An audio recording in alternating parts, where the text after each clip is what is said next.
Let's have a diaspora conversation now, and we really appreciate the fact that we have very many people, Kenyans and non-Kenyans, who listen to us from outside the country.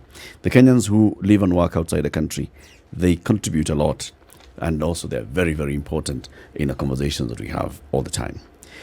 Professor Seronei Cheison is a professor of food biotechnology. He lives and works in Germany. Eli Likuyani is the founder of Mizanzi 254, and he lives and works in Belgium. They're joining us now via video link. Good morning to you, gentlemen. Good morning, Eric. How are you? Very well, thank you. Prof, good morning. Good morning, Eric. How are you doing? Very well. Good morning, all of you Kenyans. Good morning. Good morning. Kenyan City, how are you? Kenyan City is fine. Kenyan City, yako sawa? Kabisa. Very good. Now, Kenyan City will welcome the guests with the day's proverb, the African proverb from the Republic of Burundi. All right. Eli Likuyani, please say the capital city of Burundi. What's it called? Oh, Lord, that is... You just got me off of that because the capital was changed the other day. We've been talking about Bujumbura, but that's not it. Can I pass on that? Prof? I was always a student of anything other than geography, so I pressed the yellow pass. Okay. Mwalimu City. Well, you are right when you say Bujumbura. That's the economic capital. The political capital is called Gitega. Correct, Nitega. Yes, And that's I the didn't want political, to economic is sacrifice Bujumbura. myself on that. Yes. Be fearless, Eli. Be fearless. All right, the proverb. A night without roosters still ends. A night without roosters still ends. ends. Prof, what's your interpretation of this proverb? Your audio is slightly on the lower side. I didn't quite get the question. A night without roosters still ends. Okay. You know, the last time I did riddles was over 50 years ago. I'd say it's a peaceful night, but other than instead of sounding stupid, I'll just beep, press on. Eli? Well, a night without roosters still ends. I'm reminded of children who make noise through the night.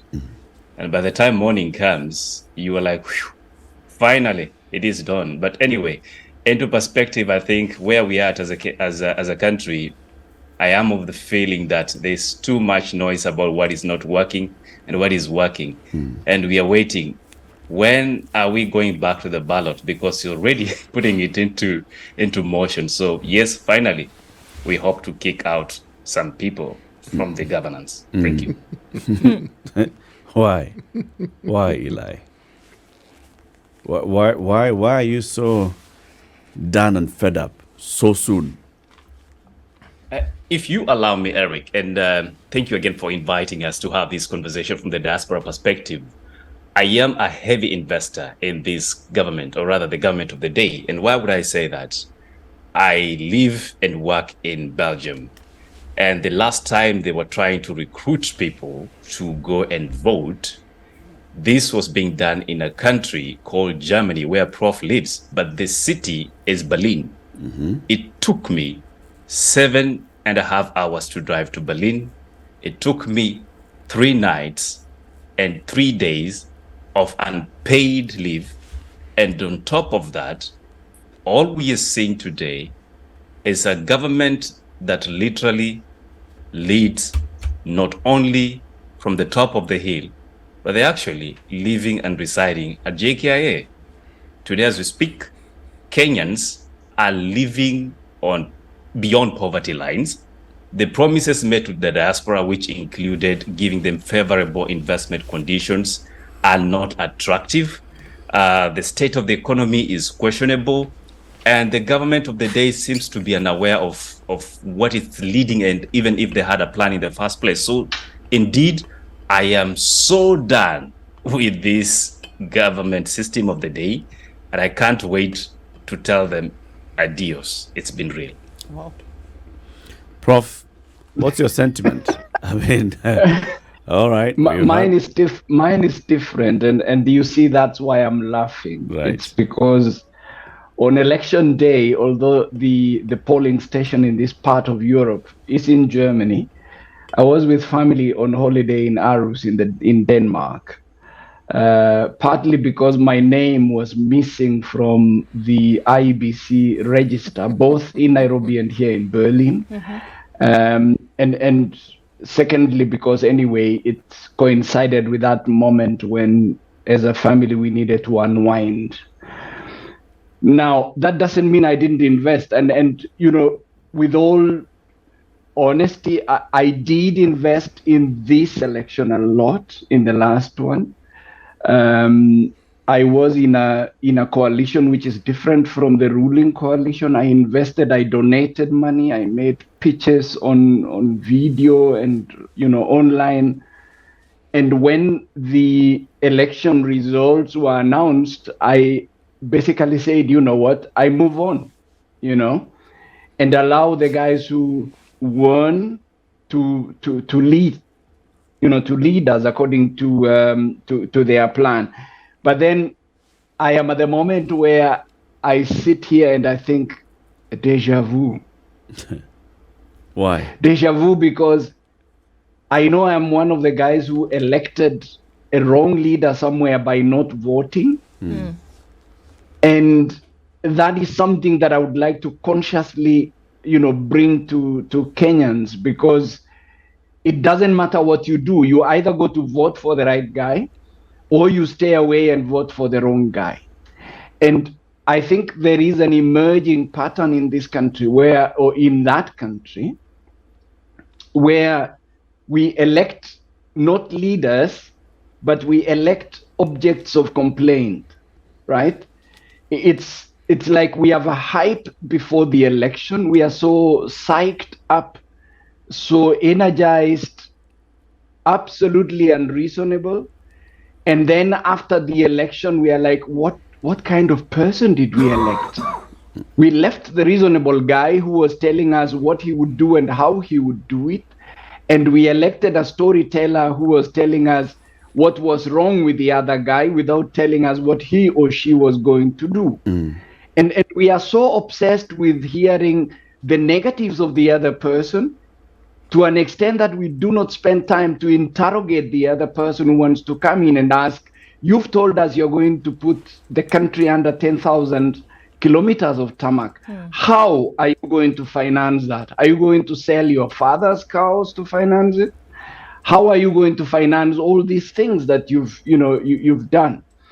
And I'm not going to apportion any blame to anybody, but I think as a country, as we mature democratically, we also need to tone down our emotional attachment to politicians and sort of a helpless attractiveness towards hype and almost religious hypnotism, if you like.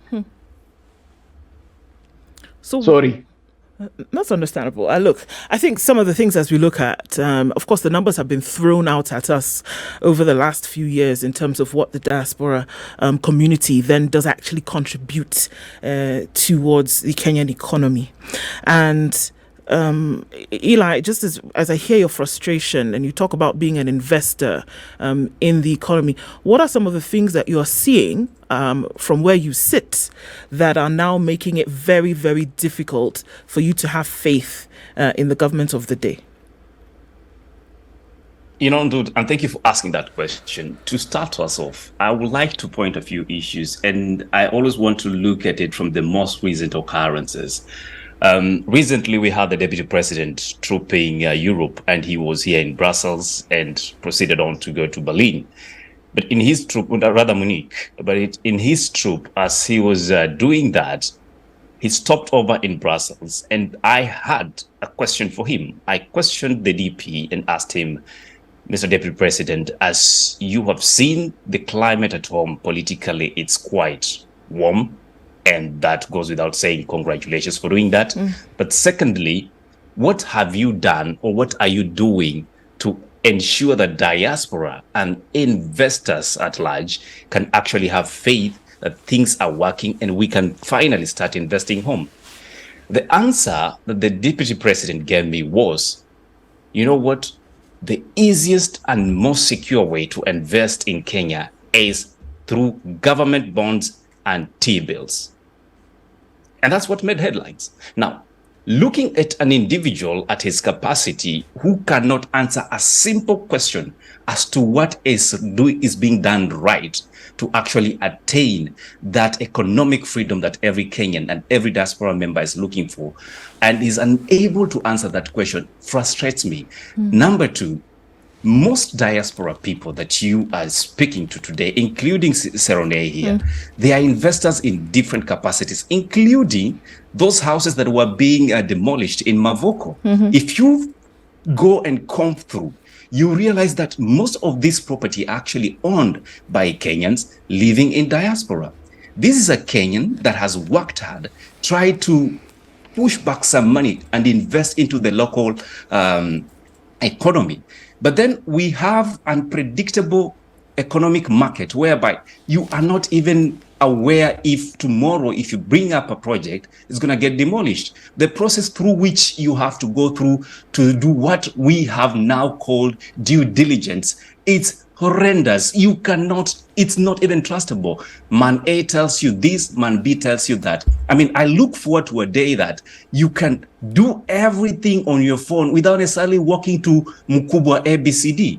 Why have we not, and I ask this question with a lot of passion, why have we not taken advantage of the so-called technology growth in our country and the digitalization of services to ensure that diasporas do not need to be conned not only by their relatives, but the governments of the day, including county governments? This is frustrating. And as an investor, yes, I must say, we need to do better than this. I mean, why do we have governance? I mean, a government that we elected to deliver, and all they can do is keep flip-flopping with ideas and have no clue of what has to be done. Eli, that is my frustration, do. Eli, when and I can hear the frustration, what do you see as the route to the solution? Is the route to the solution engaging? Do you have avenues to engage? Do you have avenues to advocate for those issues that you're raising? What is your route to the solution? We have a couple of solutions that we have been, trying to come around with. And one thing, just before I can quickly digest that, Eric, we as diaspora keep discussing about how we can better our country. Look at a country such as Ethiopia. It's been hailed by how diasporas contributed their own money to build the dams, and they did an amazing job. If you come to Kenya, anytime we talk about remittances, it is thrown to our relatives, and that goes without saying. So if we were to look at these things objectively, I will suggest something that Seronei will actually talk about later on. There is a program being run by the Kenyan diasporas called We Do. And this program is in association with GIZ. And I'm not here marketing them. I'm just saying the practical things that are being done. You see an investor, that is Eli, here in Brussels, will partner up with Ndu, who is in Nairobi. Ndu wants to put up a business that is, let's say, 50,000 Kenyan shillings. But she cannot raise the 50,000 Kenyan shillings. What do? As a diaspora person, I remit 25,000 shillings to Ndu. Ndu marks up the amount with another 25,000 Kenyan shillings.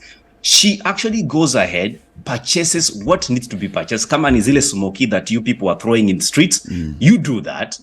You prove that you have actually purchased and you are selling. And at every stage of doing this business, you actually uploading through the simple existing mechanism, such as M-Pesa, that is widely consumed as a mobile banking, solution.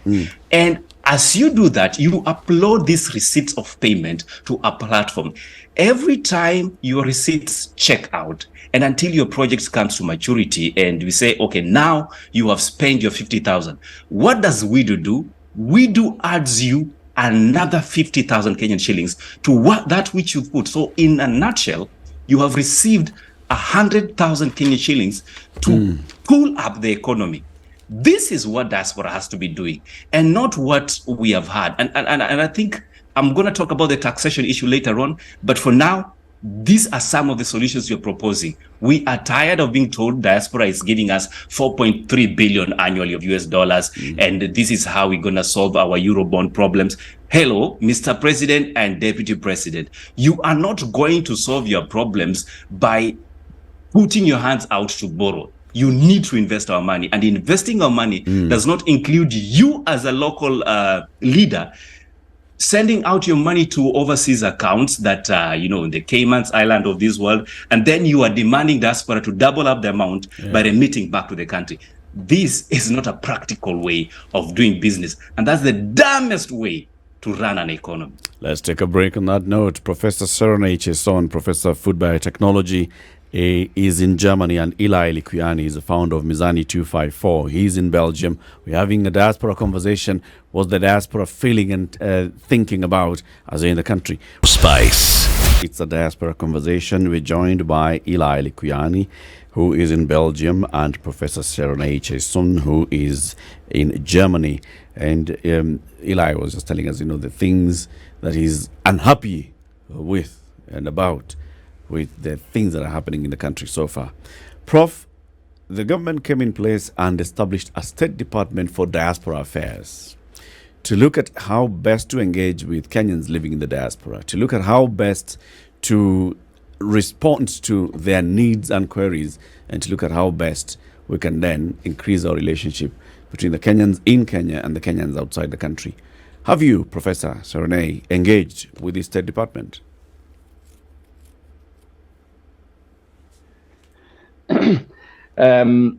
Thanks a lot, Eric. I mean, I don't know whether you guys can hear me well, but yes, we can. We can.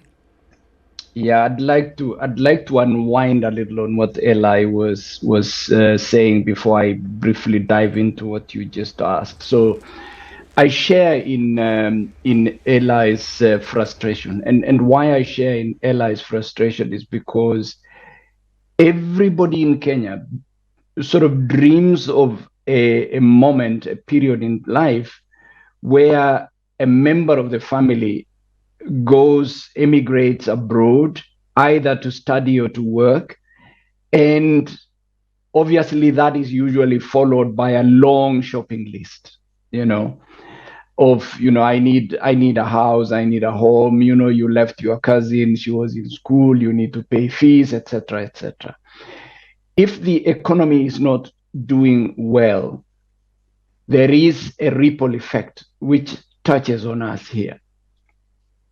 When I look at my remittances, and I'm not going to give you the numbers, we are doing numbers that are basically going to family directly, or dependents that are not necessarily family, or people that just appeal to you, especially me, because I have a public presence, that come to me directly and say, hey, we really need your help. Here is a dire need. We know you love education and you're committed to ensuring that everybody, gets this magic which transformed your family. And therefore, when I look at what I did 5 years ago, if I sent out €1, I would be exchanging it at 100 shillings. Today, I am doing, which is good on my side and bad for the Kenyan, right? I only need to send €62 to get the equivalent of what I was sending 100 euros 5 years ago. In other words, the shilling has lost about 40% of its value. It's good for me as a diasporan, that's what I'm saying, because if I wanted to buy a piece of land today, I would only pay about 60% of what I would pay in euros 5 years ago. The reality is that money has lost more value because of depreciation, because the successive governments, and including the guys in power today, have deliberately destroyed the economy and converted Kenya from a producer economy to a supermarket economy. And this is something that really irritates a lot of us. When we think about the fact that imported eggs from Israel and South Africa are cheaper than the ones that you produce in Nandi Hills or in Kericho or in Kisumu or in Kiambu. Nobody can explain that, you know. So Eli, you and I share these, and you know, we keep talking about the fact that the government thinks, well, you send in a lot of dollars or euros or whatever currency that you do because we need that money. The problem is the same government is ruining the economy to an extent that the increase of people who depend on me today has gone from 12 to 20. I mean, practically, I am feeding 20 people directly today. And some of them are people who are helpless. Others are people who have, you know, college degrees, masters. I mean, I educated a nephew at Strathmore. 1.5 million shillings later, he has no job. He's basically a disco jockey somewhere in Nairobi. And these are guys who are told, you vote for us, we are the hustler government, we know you. You know, there is this bullshit talk of we are a shareholder government. Sorry, guys. I know I'm on air. You know, there is this nonsense of we are a shareholder government. You expect somebody to say, okay, we are not going to just, you know, run around there getting everybody, but here are people who have papers and they deserve to get employment. And then you're asking me about the diaspora desk. I mean, good riddance, Mutua. I was among the first people to be blocked by Mutua on Twitter. Okay. And that was basically the end of it. I mean, he had a desk. He was the minister for international relations. I couldn't access him, you know. I mean, there is a lady who is doing a fantastic job of creating awareness. Yes. I forgot her name. She's doing a really She's nice the job. PS, Rosalind Jogu. Yes, Rosalind Jogu is doing a very nice job, you know, creating awareness, linking out here to us. But I think at the top there was a sort of a numbness, if you like, right? And lack of creativity. And what do I expect as a diasporan? I think this is the I mean- question, I think, for both of you, Prof, Yes. and also Eli, because this is the thing, that from the point of view of the Permanent Secretary in the Ministry of Foreign Affairs, they obviously see that there needs to be some kind of representation when it comes to diaspora needs. But of course, this must be fueled by the actual needs. So are you saying that there is incongruence between what is being provided by that desk and what actually are the needs of diaspora network across the world? I mean, there is, and look, what are the things that we deal with as diasporans? And you know, Ella and I are in this other group that we are talking about, we do, and I'm not going to go there because I don't want to beat the drums for that for now. But let's answer this critical question. What I expected for from a diaspora desk is a proactive, organic link to me as a diasporan, because I have investments in Kenya. I'm a tea farmer in Kenya. I remit money every week to pay the people who do the plucking. And once in a while, I get people who invite me to Harambes. I'm not sure that I need the diaspora desk to sit between my remittances and myself, but what I need is efficiency in terms of service provision. And what are those efficiencies? For example, when we had our last born child here in Germany, and we need to apply for documentation because some of the countries in which we live do not recognize a child born in this country as being a citizen. They allow that child to grow until the age of 18 before they can make that decision. We still have a problem today that a child born by or to a Kenyan parent cannot be registered as a domicile as a citizen of this country, for example, and we need to get a Kenyan passport. And what irritates some of us is, although there are people who are enumerated to work in government offices, there are documents that you fill in and send, and you make payments. You still have to make a follow-up. I have to stop what I am supposed to do to earn me the money that I pay these guys to follow up, to call, to make calls to even Nairobi. Hey, I submitted a form number this, and I'm following up to know whether it has been processed or not. And this level of inefficiency is something we can excuse in the villages we should never tolerate it for people who have actually boarded at JKI or whichever port that they went abroad, especially to serve us. So what we're asking is efficiency, basically. Does technology work for us? That's what Eli was asking.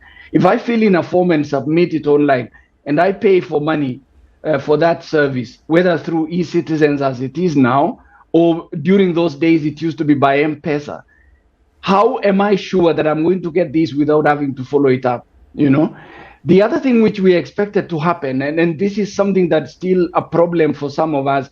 Look at Eli. For him to do his citizen job, to vote for a leader in Kenya, he has to travel from Brussels to come and vote in Berlin. Those of us who are in Germany, Berlin is 300 kilometers away from me. Somebody else is traveling 800 kilometers to go to Berlin.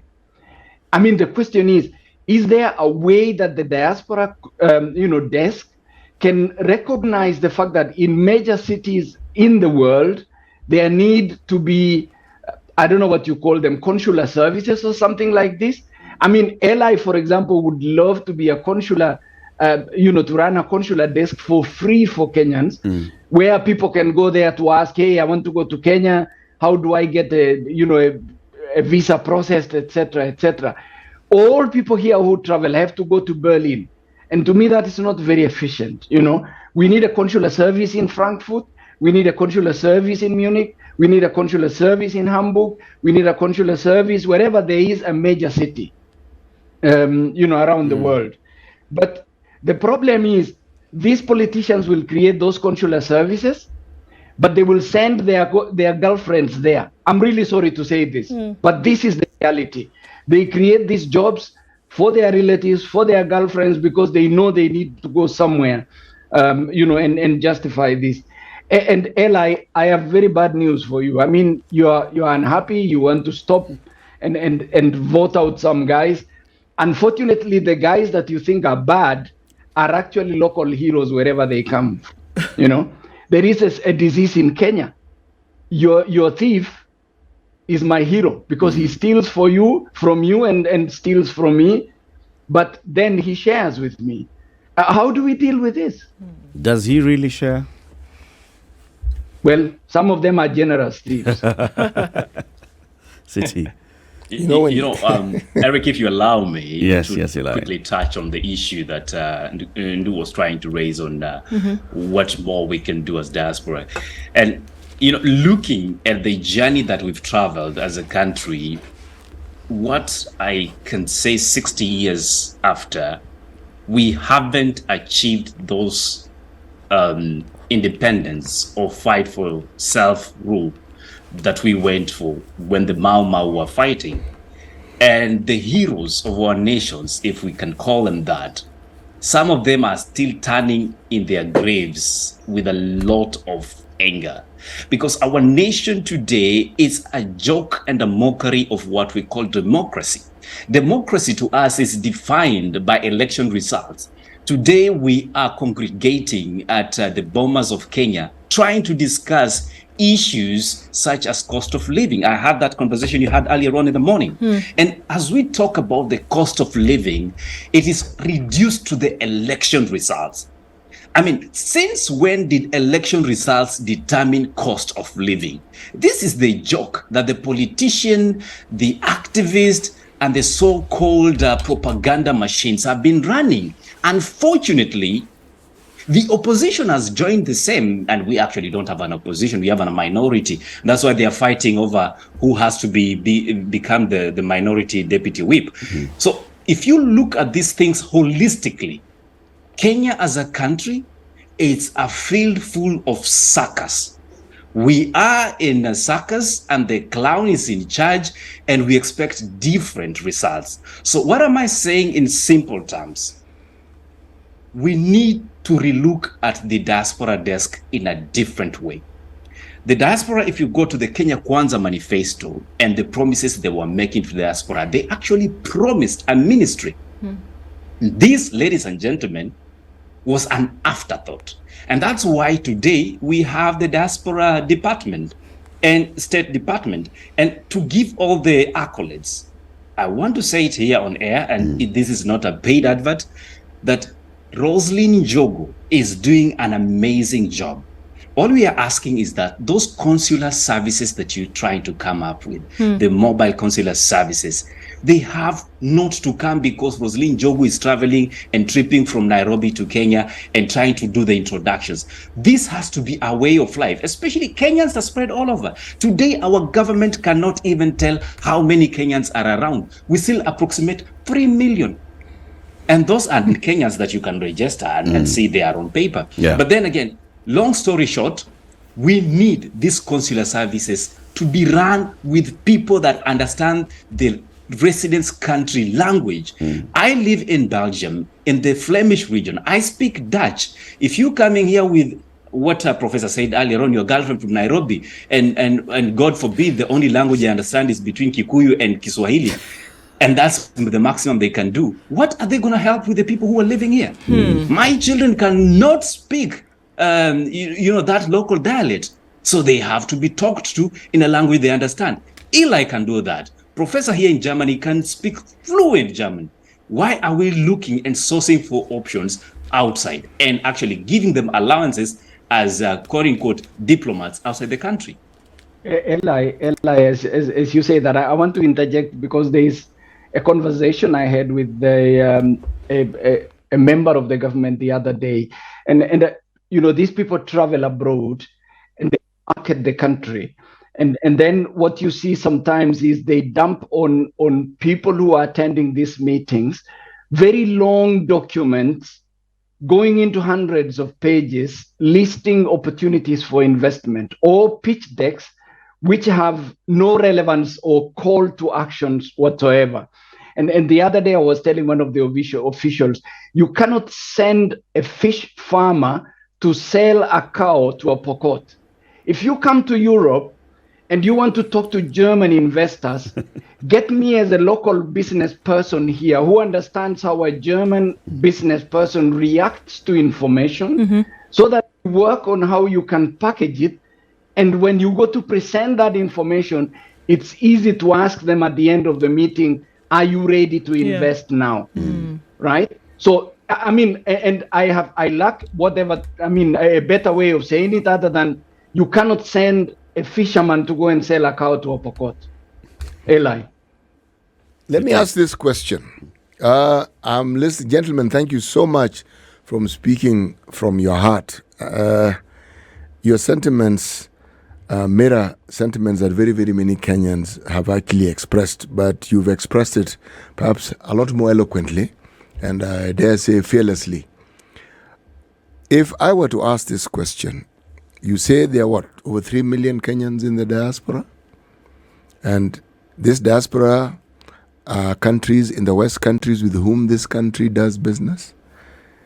Now, beyond investing and sending money home to help your relatives and also to simply do the best you can for your country, do you people have an organization that seeks to influence the policies that the countries you live in have towards our country? Because those of us who live here, we have this view that very many of the things that we see going wrong are influenced by the policies that come from the countries that you live in. And they put a certain demand on whatever it is that is done for us. Its conditions are based on what the countries that some of you live in desire. So my question is, as part of a contribution to changing the things that you so vehemently have spoken about, do you people in the diaspora, do you Kenyans in the diaspora organize yourselves into groups that can actually petition and bring to bear on these governments or the places you live in to understand how it is that some of the help they think they are giving us have the complete adverse effect on what it is that they think is actually happening? The question is to both of you. Okay, great. If I can take that first, City, thank you for that question. Now, quick one. Kenyans across the globe, and I stand to be corrected, they are organized in various groups, not only from the chamas that you'll talk about, to the extent of having diaspora associations. That's why you've had several conferences being held as diaspora, summits happening in Nairobi, Kenya. So yes, this is not just a Kenyan thing, but it's actually an all diaspora thing that happens with any other countries. So I'll speak for myself. In Belgium, we have the Association of Kenyans living in Belgium and Luxembourg region. And we have an association that is functional. It has office holders, people that sit down, listen to Kenyans' issues, and try assist on what has to be done in terms of the policy influencing. But to take you back, what I have seen in many situations is that at the end of the day, this becomes like a cuddling event and a cuddling room for political leaders. And why am I saying that? We will come up with various documents and we keep talking about the same issues year in, year out. And why is that not happening? The reason is it is the highest contributor of political funds to those political candidates. A good case scenario. And my good friend Seronei has put a lot of money into some of these people who are running and vying as presidents or governors for that matter. And if you look at the kind of funds that were raised by diaspora to support those whatever kind of leaders they were supporting to vie for the presidency, you'll be surprised. But if you go back and question, then how has that influenced the livelihoods of diaspora? My answer is a clear, total zero. Our lives are not because we are begging. Our lives is we want functional systems, dependable system, predictable, such that our issues are not raised and handled within an election cycle. Our issues have to be with longevity, and that's why policies exist. Policy have to go beyond a particular elected leader. And that is the disease a lot of Kenyans have. We elected and said we want a bottom-up economy. And when I say we elected, I am generalizing because today they're the ones in office. So we elected that kind of government. We expected a bottom-up economy. Is that what we are seeing today? Your guess is as good as mine. So in a nutshell, if diaspora is organizing itself, the answer to that is yes. But unfortunately, the infiltration of the political leaders into these associations is very high, and it has compromised the very basics that diaspora associations need to be standing for. And I'm not calling out them because I hate them or I have this total disregard for the work they're doing. They can do better. That is the point. Thanks, Eli. I just want to chime in, and I think if we are not careful, we will likely reach the top of the hour where I need to step into a consultancy and earn my dues for today. But there is still a question which is pending. KRA just posted a message that anybody coming out of any country entering Kenya and carrying an item that is estimated to be worth 500 plus US dollars will need to declare whether it is used or new. And this is exactly the kind of ambiguity that I'm talking about, I have had issues with KRA and Kenya Commercial Bank. Sorry to mention these names here. They are not paying me for anything. Sometimes I check their forms when I'm filling in something, and you look at very basic editorial errors on those forms, which would have been improved if somebody had done, an editorial piece of work. And I saw this post on Twitter. It went live, and then somebody pulled it down. I think we need to agree that as a country, sometimes we operate on a very lackadaisical, for lack of a better word. I'm not trying to be I'm not trying to be Miguna here. Yeah, but a communication that goes out there needs to have been checked and cross-checked, because if it is government policy, there has to be a way that government policy is communicated in a language that is unequivocal, in a language that is actionable, because it caused a lot of panic. And at the moment, to be honest with you, I mean, I'm going to Kenya in a month or so. I don't know what to carry and what not to carry, because I could easily be told to strip, my suit if it is worth more than $500. So what are we doing about it? What are we doing about it as a country? I know Zakayo needs a lot of money, but then, we cannot climb trees and tell people to remove whatever it is they are carrying. The second thing, and Eli, I leave that for you to expound on, is the other thing that we need as a diaspora community is the dual citizenship part of it. This is a question that has been lingering for a very long time. And as an investor in Kenya, for example, I am reluctant to take on German citizenship at the moment because I know somebody somewhere is sitting and they probably are waiting for them to hear Seronei has become a German, and they will likely go and grab my piece of land. Yes. And that has happened before. I will be caught very soon for somebody who took my 5 acres of land because I was abroad. I mean, we are living in a country like that, Eli. They don't only destroy property in Athi River.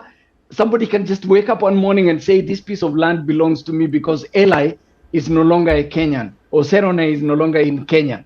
Not that even you became a citizen of the country that you live in, but that you are no longer physically present in Kenya. We cannot operate like this as a country. That really is not a way to boost the confidence of investors in that way. So dual citizenship, when is it going to be actualized? And is the government actually doing anything to support it? We asked somebody once in Berlin how that was going to be done, and that person cheekily told us, why don't you get an ID? Nani atajua? If that is the way a government encourages larceny and illegal activity, it just sends me freezing, to be honest, in that case. So Eli, $500, don't carry your watch next time. Don't carry your Samsung Galaxy and your iPhone 15. It will go. I am happy I don't use either of those gadgets, but I know time is really spent.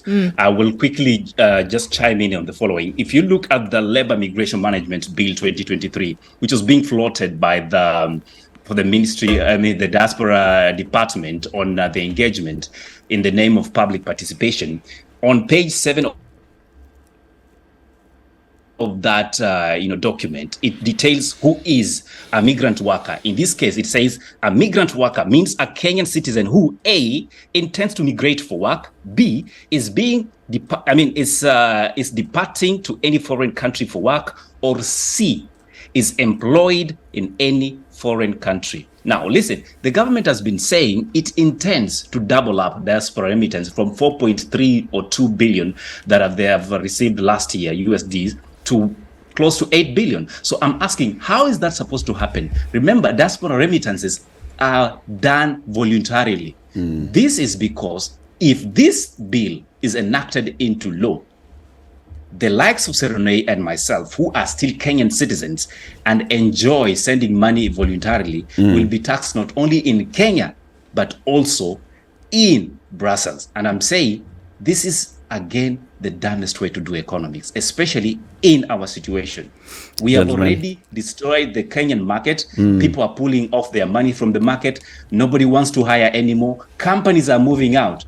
So now you want to tell diaspora, keep your money to yourselves. And we're going to do that. Gentlemen, thank you very much for joining us. And thank you for the rant this morning. It was a good one. Asanteni sana.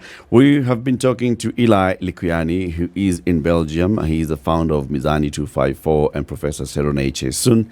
He is in Germany, Professor of Food Biotechnology. Thank you for tuning in to Kenya's biggest conversation. Do have yourselves a lovely Wednesday. Good morning. It's 10 a.m. See you tomorrow. This is the Situation Room, the only way to start your day.